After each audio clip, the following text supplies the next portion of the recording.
आपने कभी सोचा आपको सफ़ेद दाग है इतने समय से और वो ठीक नहीं हो रहा है या इतना टाइम ले रहा है या आप हर तरीके का कंसल्टेशन ले रहे हैं, हर तरीके का ट्रीटमेंट ले रहे हैं, फिर भी आपको डिज़ायर्ड रिजल्ट्स नहीं मिल रहे हैं, तो ऐसी क्या चीज़ें हो सकती हैं जो लैक कर रही हैं ट्रीटमेंट की तरफ से भी और आपकी तरफ से भी, जिससे आपका ट्रीटमेंट स्लो चल रहा है या अब तक आपका सफ़ेद दाग ठीक नहीं हुआ है? नमस्कार, मैं डॉक्टर मेघा चतुर्वेदी स्वागत करती हूँ आपका अपने चैनल पे। और आज हम बात करने वाले हैं कि सफ़ेद दाग में ऐसा क्या ट्रीटमेंट आपको लेना चाहिए, ऐसी क्या चेंजेस करने चाहिए जिससे आपका ट्रीटमेंट स्पीडन अप हो जाए। और ऑब्वियसली जब भी हमें बीमारी होती है तो हमारे दिमाग में एक फिगर बन जाती है कि हम इतने टाइम पीरियड में ठीक हो जाएंगे, हम 3 महीने में ठीक हो जाएंगे, हम 6 महीने में ठीक हो जाएंगे।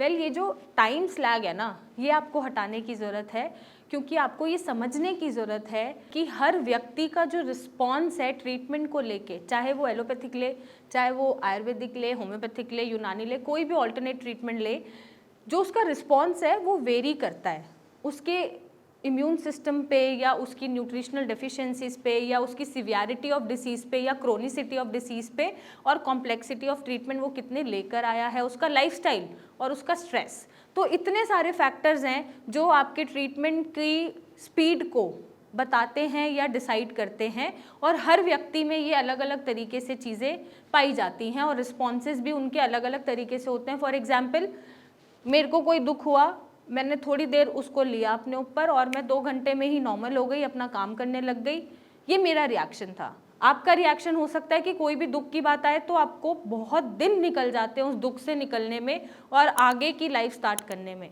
तो ये एक डिफरेंस है हमारे रिएक्शन में। तो आपका जो रिएक्शन है या रिस्पॉन्स है ट्रीटमेंट के प्रति, वो बहुत इंपॉर्टेंट होता है किसी भी ट्रीटमेंट को रिटेन करने के लिए।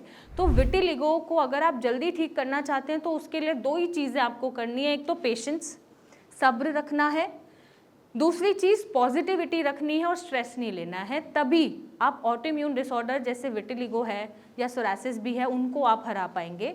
हम ये बात कर रहे थे कि आपको जब विटिलिगो हुआ तो आपने ये धारणा बना ली कि मैं 3 महीने में ठीक हो जाना चाहिए, मैं 6 महीने में ठीक हो जाना चाहिए।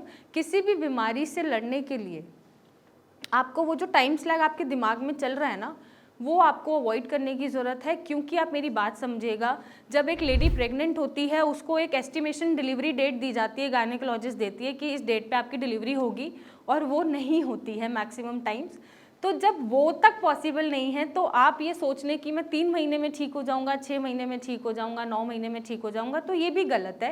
क्योंकि आपने एक सर्टेन लिमिट ऑफ एक्सपेक्टेशन बना ली कि हाँ इतने में मैं ठीक हो गया तो हो गया, नहीं हुआ तो मैं स्विच कर जाऊंगा। और आपको ये नहीं पता कि शायद 3 महीने में आपकी बॉडी ने बहुत रिकवर किया है, आपके पैचेस सॉर्टेड हो रहे हैं, बीमारी बढ़ने से रुक गई है, और जैसे ही ट्रीटमेंट का एडवांस स्टेज आ रहा है असर दिखाने का, आपने स्विच कर लिया और अपनी बीमारी और बढ़ा ली। मैं ये नहीं बोल रही आप मेरे से इलाज लें, लेकिन आप जहाँ से भी ले रहे हैं ना, वहाँ पे पेशेंस रखें।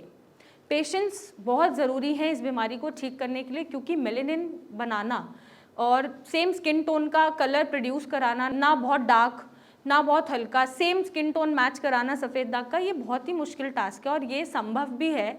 हम आज अपने एक पेशेंट की पूरी जर्नी भी शेयर करेंगे। बच्चा है 4 साल का, लगभग 1 साल से ऊपर हो गया हमसे इलाज लेते हुए, और उसका जो चेंजेस आए हैं, बहुत ही बढ़िया चेंजेस, ड्रास्टिकली चेंज हमने देखा उसके विटिलिगो में। लेकिन उन्होंने पेशेंस रखा, उसके पेरेंट्स ने पेशेंस रखा। ऐसा नहीं हुआ कि 1 साल हो गया तो उन्होंने ट्रीटमेंट स्विच कर लिया कि आराम नहीं आ रहा, 3 महीने में या 6 महीने में मेरा बेटा ठीक नहीं हुआ। उन्हें समझ आई ये चीज़ कि नहीं, धीरे धीरे उनके बेटे का सफ़ेद दाग ठीक हो रहा है, करेक्ट हो रहा है, नॉर्मल स्किन टोन हो रही है, तो मुझे यहीं से कंटिन्यू करना है और मैं जितने भी दिन लग जाए इसको मैं ठीक करके ही लेके जाऊंगा और कहीं नहीं जाऊंगा। तो ये जब एक बात आ जाती है ना, तो आपकी बीमारी कोई भी हो वो बहुत ही ब्यूटीफुली रिवर्स होती है और बहुत ही ब्यूटीफुली वो ठीक भी होती है। विटिलिगो को ठीक होने का समय जैसा मैंने बताया 3 महीने भी हो सकता है, साल भी हो सकता है। ये इन चीज़ों पे, जो चीज़ें हमने डिस्कस करी, उन पे निर्भर करेगा। तो कोई भी ट्रीटमेंट जब लेते हैं या स्पेसिफिकली आप हमारा ट्रीटमेंट लेते हैं, तो नंबर 1 चीज़ हमारी यही होती है कि जो भी सफ़ेद दाग आपकी बॉडी में बढ़ रहे हैं उनको हम पहले बढ़ने से रोकें। जब हम बढ़ने से रोक पाएंगे तभी हम डिसीज़ का प्रोग्रेशन रोक पाएंगे, और जो पैचेस ऑलरेडी प्रेजेंट हैं आपकी बॉडी में सफ़ेद दाग की फॉर्म में, उनको हम लाइट करने में सक्षम हो पाएंगे। तो पहले प्रोग्रेशन रुक गया, नंबर 2, जो ऑलरेडी प्रेजेंट हैं पैचेस, उनको हम लाइट करेंगे या स्किन टोन पे मैच कराएंगे। और ये सिर्फ दवाइयों से नहीं होगा, दवाइयों के साथ साथ आपको कुछ खान पान में परहेज़ करना पड़ेगा, अपने लाइफस्टाइल को मॉडिफाई करना पड़ेगा एंड कोई स्ट्रेस नहीं लेना, क्योंकि अगर आप स्ट्रेस लेंगे और इस बीमारी को भूल नहीं पाएंगे, एक्सेप्ट नहीं कर पाएंगे और लड़ नहीं पाएंगे, तो ये बीमारी आपकी ठीक नहीं होगी या बढ़ती रहेगी। तो जनरल सी बात है, किसी भी बीमारी को ठीक करने के लिए हमें पेशेंस और स्ट्रेस फ्री रहना बहुत ज़रूरी है, सेम विद विटिलिगो। और जो ट्रीटमेंट है वो ऐसा होना चाहिए जो आपके इंपॉर्टेंट वाइटल ऑर्गन्स को ख़राब ना करे, आपकी इम्यूनिटी को बैलेंस करे, मेलेनिन का प्रोडक्शन बढ़ाए, सफ़ेद दाग को बढ़ने से रोके और जो दाग प्रेजेंट हैं उनका स्किन टोन बदलना शुरू हो जाए। इन सब के साथ साथ अगर कोई न्यूट्रिशनल डेफिशिएंसी है जैसे विटामिन डी, B12, आयरन, उनको भी हम ठीक करेंगे या उनकी भी पूर्ति करेंगे तो हमारी रिकवरी रेट बढ़ जाएगा। और अगर आपका निश्चय ऋण है ना कि आपको ये ठीक करना ही है, चाहे कितना टाइम लग जाए, तो कोई फ़र्क नहीं पड़ता, आप 6 महीने दवा खाएं, 9 महीने दवा खाएं, आप बस ठीक होने चाहिए। तो आप इस बच्चे की फ़ोटो देखिए जो लगभग 1 साल से ज़्यादा ही हो गया हमसे ट्रीटमेंट ले रहे हैं, और कितना ड्रास्टिक इन्होंने ट्रांसफॉर्मेशन दिखाया है और चेंजेस दिखाए हैं। और अभी इनका ट्रीटमेंट चल रहा है क्योंकि हम इन्हें एकदम ठीक करेंगे। बट येस, अगर आपके पास पेशेंस हैं और एक पॉजिटिविटी है ना बीमारी से लड़ने की, तो आप किसी भी बीमारी को किसी भी डॉक्टर के पास जाके ठीक कर सकते हैं, आपको मेरी भी ज़रूरत नहीं पड़ेगी। और अगर पड़ रही है तो नीचे दिए गए नंबर पर आप इमेजेस भेजें, मुझसे आके मिलें और उसका एक सही इलाज पाएँ। Thank you and take care.